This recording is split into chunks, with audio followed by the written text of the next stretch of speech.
1 week later. After a week of break, we returned to the classes on a Saturday for another day of learning. This time, we had 2 classes each planned for the day, plus a butterfly lesson. My first group was non-swimmers, which I will be teaching front paddle, and the second group would be non-swimmers who need to learn back paddle. Those classes were relatively smooth for me and I didn't have any problems.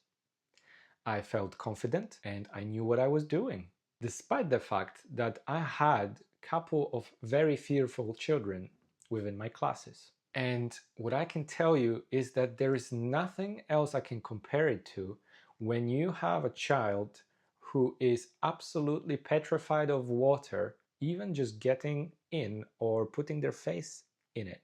And then you help them throughout the 30 minutes to change from that to being able to flap about in the water, get on a foam noodle, and swim with you along the water or even jump to it.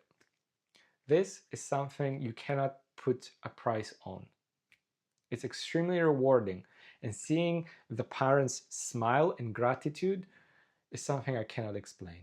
After we finished both of our classes, we had to stay in the pool for a lesson evaluation and observe others taking notes and filling in our portfolios, what we think went well and what didn't, and answer all the questions within that page.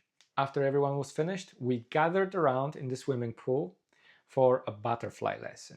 Make sure you bring your swimming goggles for the day because it will help to swim with less hassle. As we were standing in the water, our tutor showed us all the teaching practices and points to butterfly.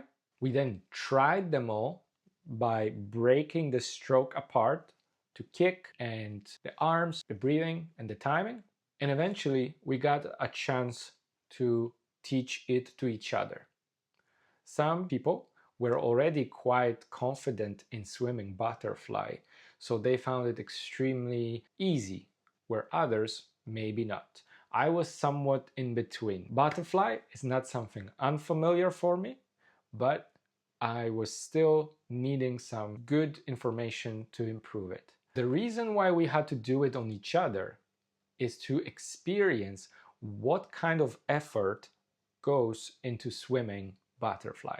And then you can adjust your expectations and your planning for the learners that you're going to be working with, especially little kids. Butterfly is really demanding on the body and it will take a long time to master. Afterwards, we went back to the classroom and learned about how to plan for the unexpected, give proper feedback, set smart goals, and evaluate the learners. We also touched on the science of swimming, specifically hydrostatics, the science of buoyancy and gravity, as well as hydrodynamics, the study of propulsion and resistance.